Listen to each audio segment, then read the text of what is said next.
and after everything I'd seen so far, I wasn't about to break the rules.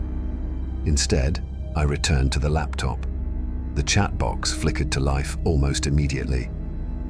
"You have the package. Task 2 complete. Level 2 cleared. Are you ready to continue?" My hands hovered over the keyboard. My mind screamed at me to stop, to walk away, but every time I thought about quitting, I saw Evan's face. I typed, "Yes." This was no game.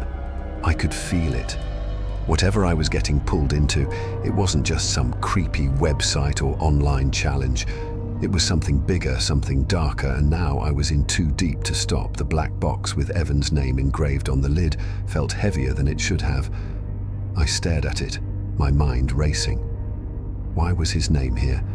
How had it ended up in that dark alley, right where the coordinates had led me? I hesitated for a long time before lifting the lid, half expecting something terrible inside.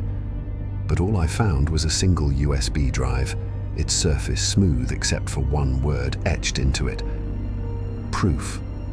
I held it in my hand, the weight of it sinking into me. Proof of what? Proof that Evan was alive, or proof of whatever he had stumbled into?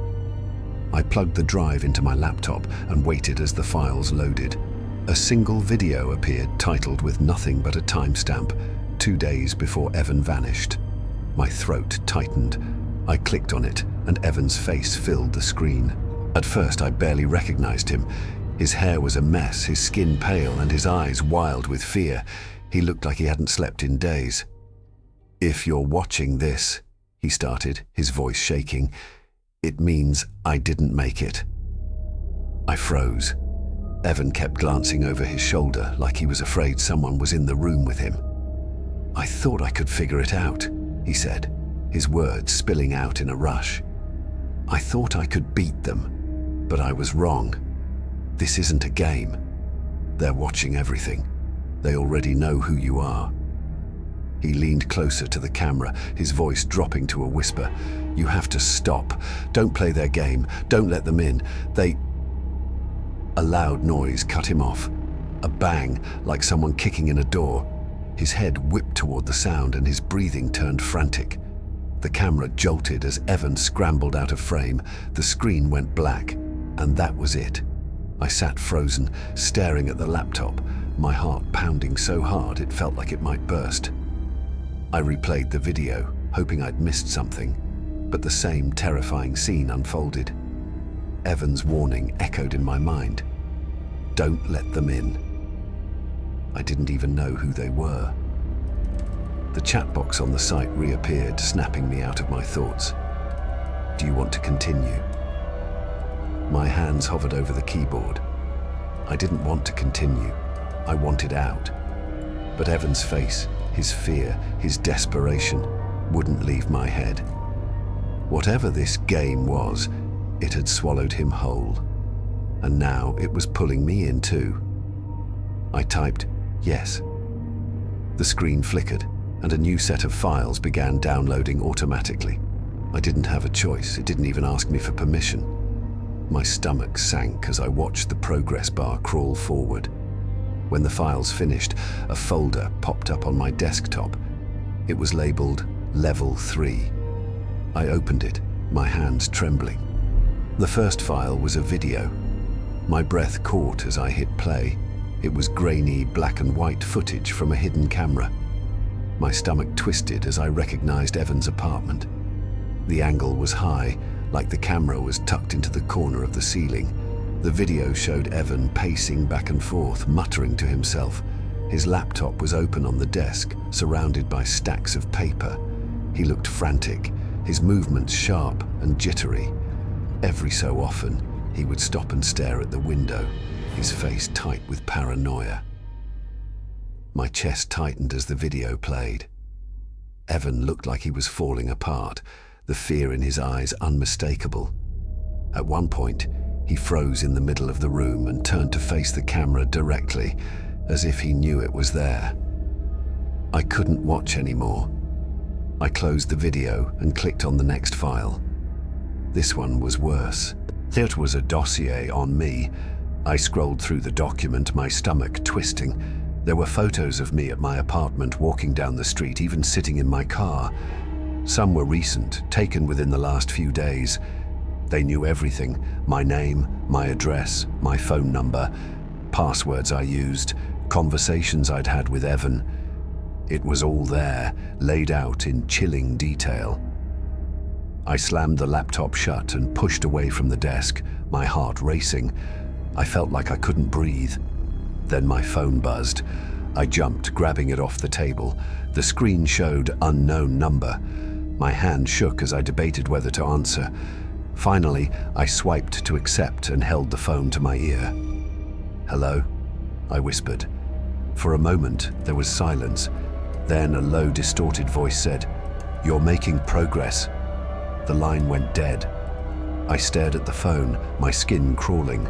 Who were they? How did they know what I was doing? The laptop pinged and the chat box reappeared. Task 2, retrieve the USB. Complete. Task 3, upload the contents to 0xR34 terminal. Coordinates provided. Another set of coordinates blinked on the screen. My hands were trembling as I copied them into a map. The location was further out this time, in an industrial area on the edge of the city. I didn't want to go, but I knew I didn't have a choice. If I stopped now, I'd never know what happened to Evan. The drive was quiet, the streets empty as I got closer.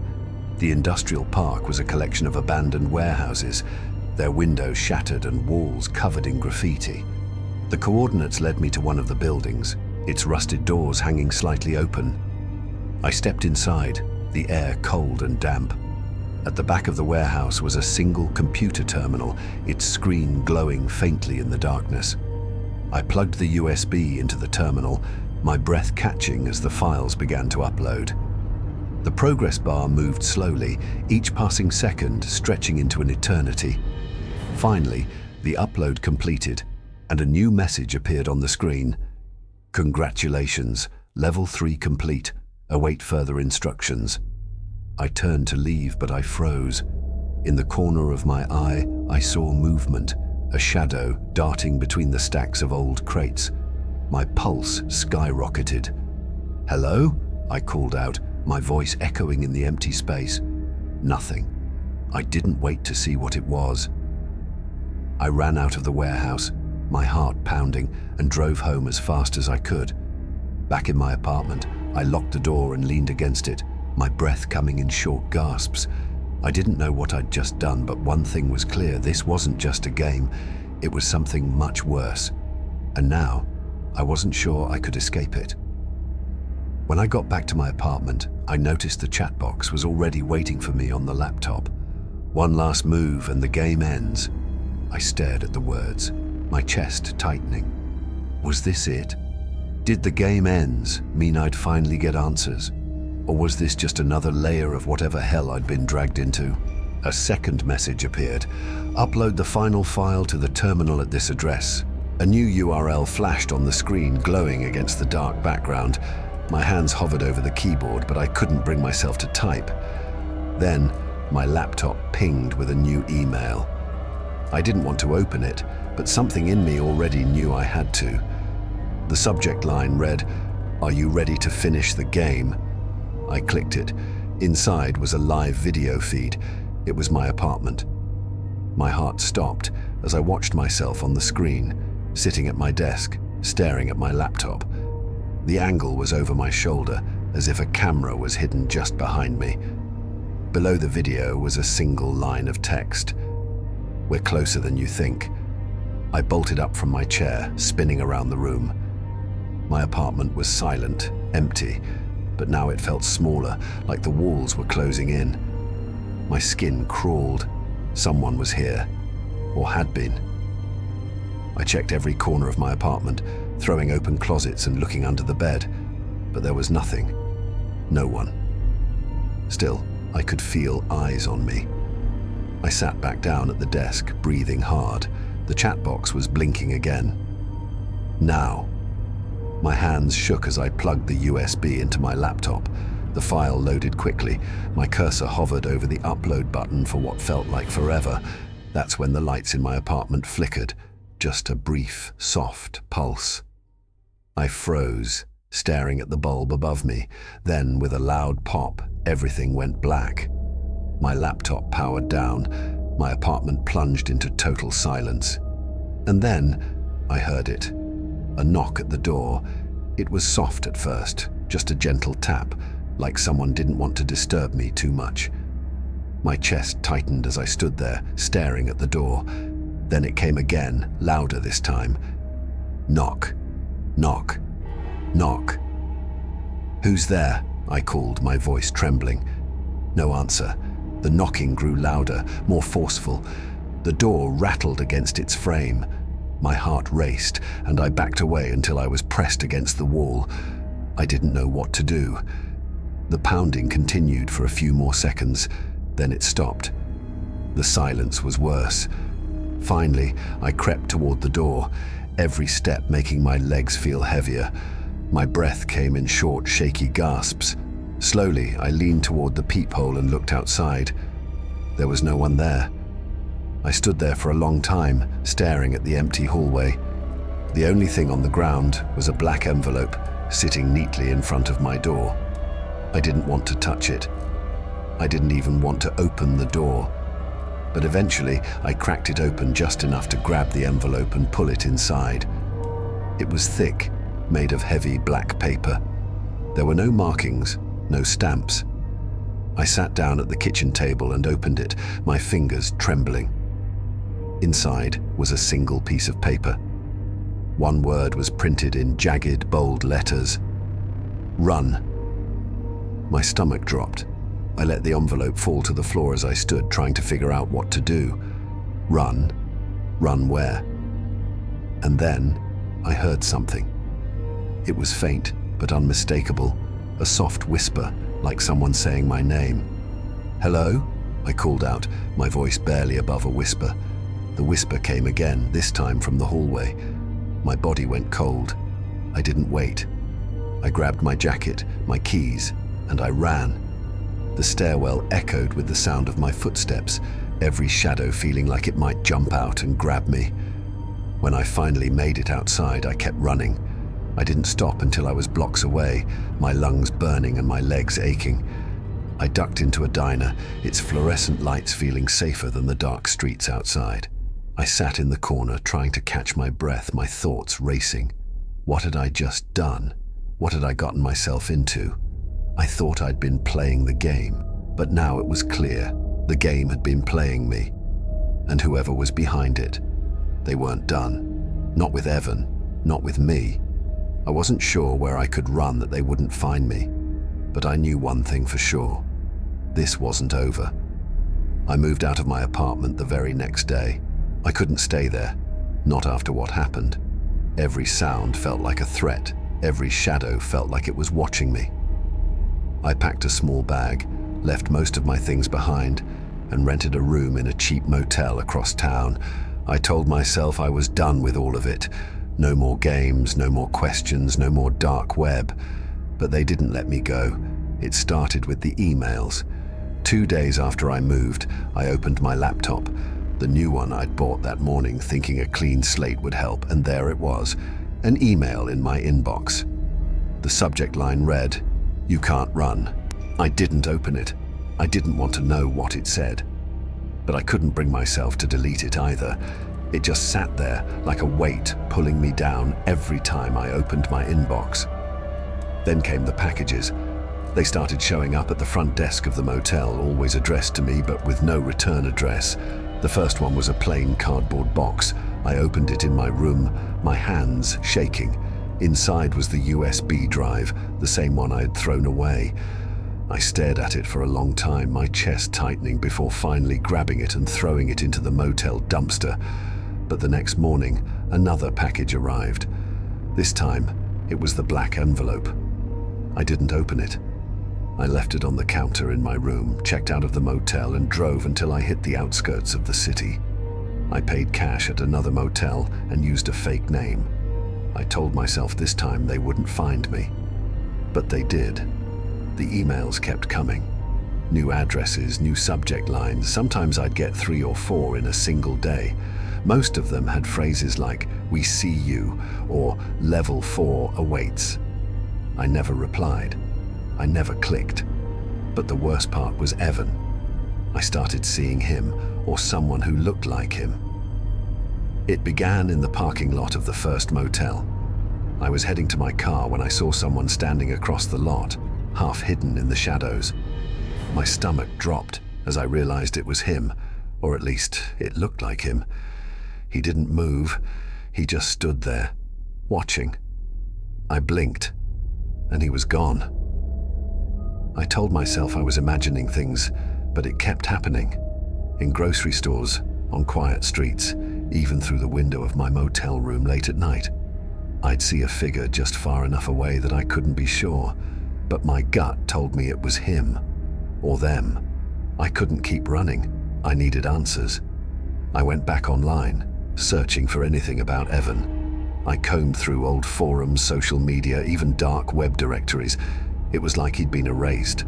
No posts, no mentions, nothing. Then, weeks later, I found it. It was an obituary. The name was unmistakable. Evan Carter. My stomach flipped as I read it. The date of death was listed as the day he'd sent me the link. I stared at the screen, trying to make sense of it. How could he have been dead this whole time? What had I been seeing? Or worse, who had I been seeing? I thought about closing the page and never looking back, but something made me keep scrolling. At the bottom of the obituary was a single line that made my blood run cold. Survived by his sister, Sarah Carter. Evan didn't have a sister. I stared at that line for a long time, trying to figure out what it meant. Was it a mistake, a clue, or just another part of the game? I didn't know anymore. I shut the laptop and packed my things. That night I left the city for good. Now I live far away from where it all started. A small town where no one knows me. I've changed my name, my phone number, even the way I look. But I still don't feel safe. Sometimes late at night I hear knocking at the door, just 3 soft taps, nothing else.